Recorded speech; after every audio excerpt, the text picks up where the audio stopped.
নমস্কার বন্ধুরা, রিয়ার কিচেনে আপনাদের সকলকে স্বাগত জানাই। আমার আজকে রেসিপি পাওভাজি। পাওভাজি মুম্বাইয়ের বিখ্যাত স্ট্রিট ফুড। আজকাল এটি কলকাতা বা অন্য রাজ্যেও বেশ ভালোই পাওয়া যায়। আপনারা অনেকবার দোকান থেকে কিনে পাওভাজি খেয়ে থাকবেন। আমার বানানো এই রেসিপির মতো একবার বানিয়ে দেখবেন, এর স্বাদটা আপনাদের অনেক মজাদার লাগবে। প্রথমেই সবজিগুলো দেখে নেব। একটি আলু এই রকম সাইজে কেটে নিয়েছি। একটি গাজরকে এই রকম ভাবে কেটে নিয়েছি। একটি পেঁয়াজ খুবই সরু সরু করে কেটে নিয়েছি। কিছুটা ফুলকপি নিয়ে নিয়েছি। আর একটি বিট কেটে নিয়েছি।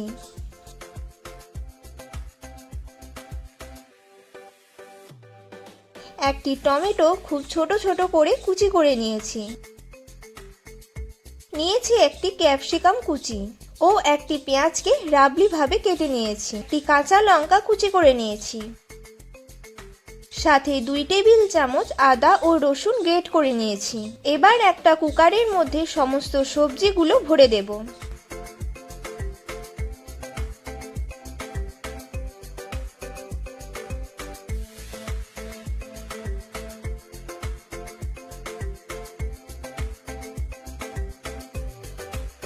ওয়ান থার্ড টেবিল চামচ লবণ ও হলুদ এখানে দিয়ে দেব। এবার পরিমাণ মতো জল দিয়ে দেব এবং কুকারের ঢাকনা বন্ধ করে সিদ্ধ করে নেব।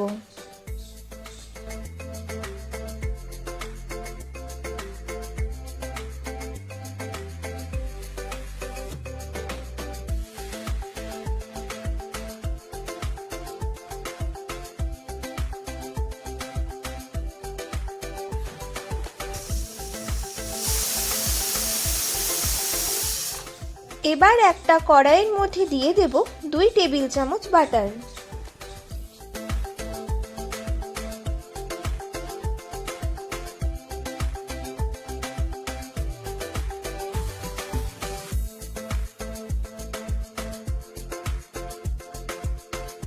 বাটারটা একটু গরম হয়ে গেলে হাফ টেবিল চামচ গোটা জিরে দিয়ে দেব।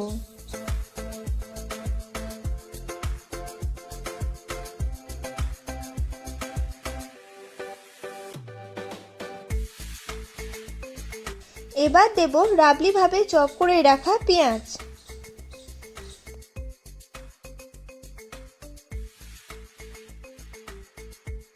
আর দেব কুচিয়ে রাখা ক্যাপসিকাম।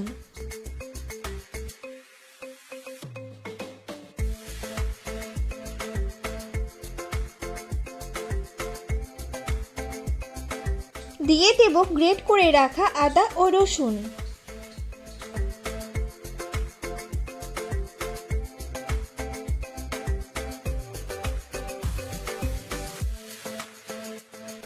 এবার দেব কাঁচা লঙ্কা কুচি।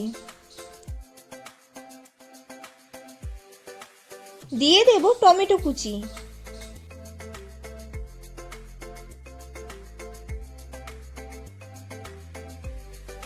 এবার এইগুলোকে হালকা একবার ভেজে নেব। ভাজা হয়ে গেলে মশলাগুলো এক এক করে দিয়ে দেব। প্রথমেই দেব হাফ টেবিল চামচ কাশ্মীরি লঙ্কা গুঁড়ো। দিয়ে দেব 1/3 টেবিল চামচ জিরে গুঁড়ো। এবার এগুলো ভালোভাবে মিশিয়ে কুক করতে থাকবো।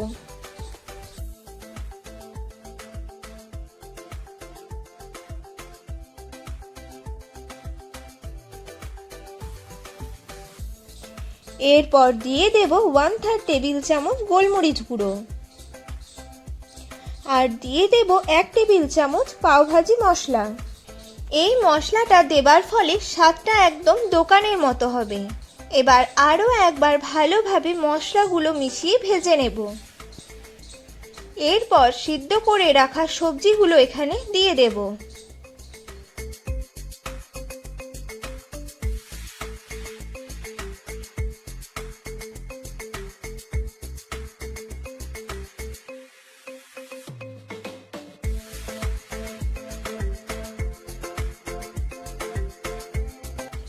এবার সবজিগুলো এইভাবে ভেঙে দেব।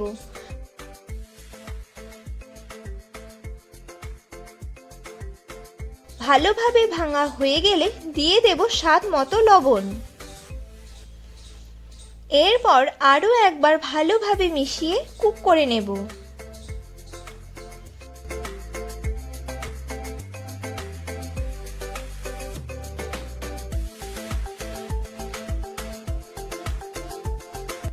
দেখুন ভাজিটা আমার একদম রেডি। কিছুটা ধনেপাতা ওপর থেকে ছড়িয়ে দেব।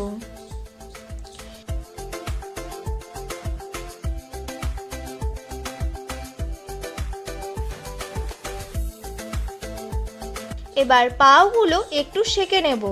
এই জন্য তোয়ার মধ্যে দিয়ে দেব 1 টেবিল চামচ বাটার এবং ভালোভাবে পুরো তোয়ার মধ্যে ছড়িয়ে দেব। কিছুটা ধনেপাতা তোয়ার মধ্যে ছড়িয়ে দেব, এতে পাওগুলো সেকার সময় ধনেপাতাগুলো পাওয়ের গায়ে লেগে থাকবে। দুটি পাও আমি এখানে সেঁকে নিচ্ছি।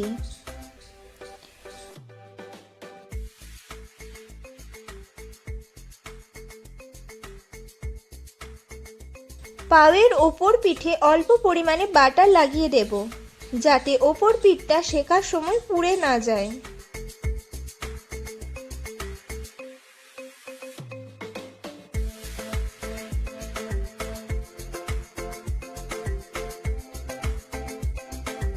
এক পিঠ সেকা হয়ে গেলে উল্টে নেব।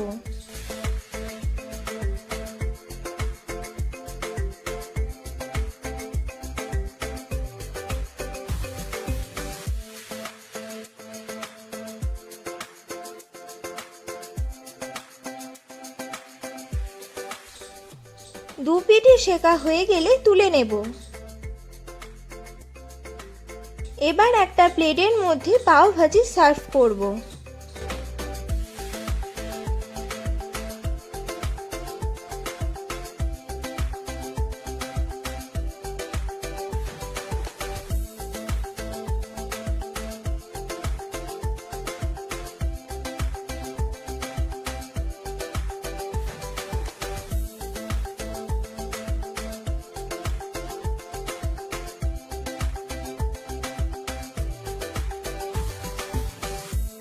আপনারা অবশ্যই দেখলেন কতটা কম সময়ে পাও ভাজি বানিয়ে নেওয়া যায়। আর এই রকম পাও ভাজি বাড়িতে বানিয়ে নিলে আশা করি আর দোকান থেকে কিনে খেতে হবে না। রেসিপিটি আপনাদের কেমন লাগলো কমেন্ট করে জানাবেন। রেসিপিটি ভালো লেগে থাকলে লাইক করে দেবেন। আর আমার চ্যানেলে আপনি যদি নতুন বন্ধু হয়ে থাকেন তাহলে চ্যানেলটিকে সাবস্ক্রাইব করে পাশের বেলটি বাজিয়ে দেবেন, যাতে আমার বানানো প্রতিটি রেসিপির ভিডিও সবার আগে আপনার কাছে পৌঁছে যায়। আবার দেখা হচ্ছে অন্য একটি রেসিপির সাথে। ভালো থাকবেন, সুস্থ থাকবেন।